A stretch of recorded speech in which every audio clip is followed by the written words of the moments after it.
राहुल गांधी को जो भी खबर लोगों ने दी है वो बिल्कुल सरासरी गलत है। ऐसा केवल आरोप करने से कुछ काम होता नहीं है।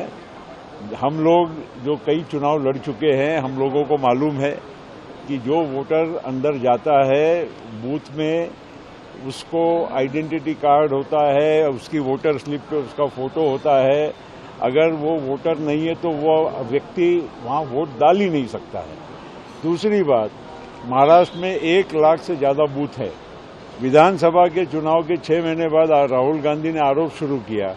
वो 1 लाख बूथ में से जिस वक्त चुनाव हुआ तो एक भी बूथ में कांग्रेस का, जहां पर बूथ वर्कर हर में मौजूद होता है, उसने कहीं कंप्लेंट किया क्या? अगर लेखी कंप्लेंट वहां बूथ के अधिकारी को किया या नहीं? मीडिया में आकर बाहर किसी भी बूथ अधिकारी ने कंप्लेंट किया क्या? जो वोटर कोई भी आज महाराष्ट्र में है वो कहता है कि मुझे वोट मेरा था और मुझे वोट देने से मुझे अधिकार से वंचित रखा गया। ये सारी बातें बिल्कुल बेबुनियाद है। केवल एक स्टंट कर रहे हैं लोगों में। उनको दिख रहा है कि हार तो तय है, तो हार के पहले एक अपनी बाजू लोगों के सामने रखना कि भाई हम हारे तो हारे क्यों। ये इस तरह से यहाँ महाराष्ट्र में हारने के 6 महीने के बाद, और वो खुद आज लोकसभा में आज विपक्ष के नेता हैं, तो वो कोई चुनाव खुद जीते और उनके 100 एमपी जीत कर आए तभी तो वो वहां विपक्ष के नेता बने हैं। तो तब उनको ये बातें नहीं नजर में आ रही है। तो ये सारी बातें केवल लोगों को दिशा भूल करके अपनी हार का ठिकरा इलेक्शन कमीशन के माथे पर फोड़ने का काम एक किया जा रहा है। इसमें कोई सच्चाई नहीं है।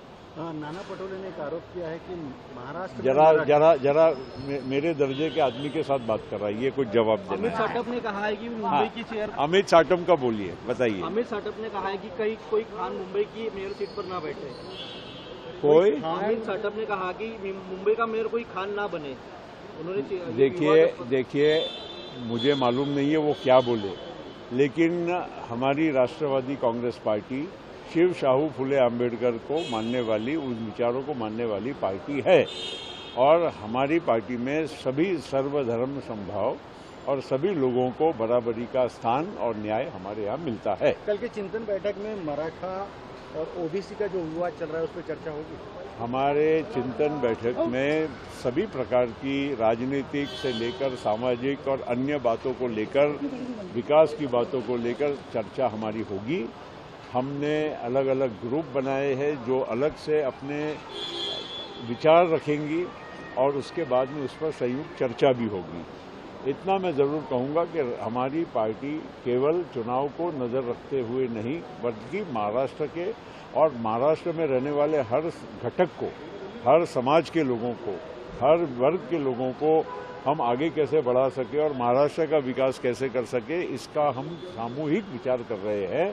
हम केवल चुनाव को सामने नजर में ध्यान में रख के नहीं कर रहे हैं। लेकिन एक बात निश्चित है कि महाराष्ट्र में अभी स्थानिक इकाइयों के चुनाव हो रहे हैं और उस चुनाव में एक सशक्त तरीके से हमारी पार्टी चुनाव लड़ेगी और उसकी भी हम तैयारी के लिए चर्चा करेंगे। गठबंधन में लड़ेंगी या गठबंधन बने वहां तक संभव वो हम जरूर करने की कोशिश करेंगे, लेकिन छोटे जितने चुनाव होते हैं उसमें इतना संभव नहीं होता कि हर जगह महायुति करके हम सब चुनाव लड़ सके।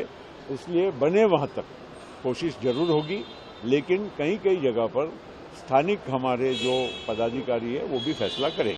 अगर आप ये वीडियो YouTube पर देख रहे हैं तो हमारे चैनल को सब्सक्राइब कर बेल आइकन दबाएं और Facebook पर देख रहे हैं तो हमारे पेज को लाइक करें।